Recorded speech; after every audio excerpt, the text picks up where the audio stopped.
मेरे पीछे जो आप तस्वीर देख रहे हैं, कुछ इसी तरह का बर्फ का पहाड़ था। 17,000 फीट पर यह बर्फ का पहाड़ टूटा है और तकरीबन 3,900 फीट नीचे गिरा है। ये जो आप तस्वीर देख रहे हैं, 3,900 फीट नीचे गिरा।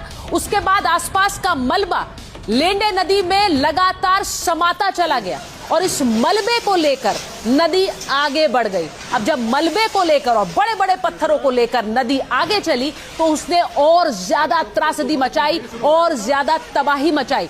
कुछ इस तरह से नेपाल में ये त्रासदी हुई है जो मैं आपको दिखा रही हूं। ये एक एआई वीडियो के जरिए आपको समझा रही हूं, क्योंकि जब बर्फ के पहाड़ थे, जरा शुरू से इसे चलाइए। बर्फ के पहाड़ 17,000 फीट पर जब पिघलते हैं या टूटते हैं, उसके बाद किस तरह से वो पानी का जल स्तर अचानक बढ़ा देते हैं। और ये देखिए 3,900 फीट पर ये नीचे गिरा है और उस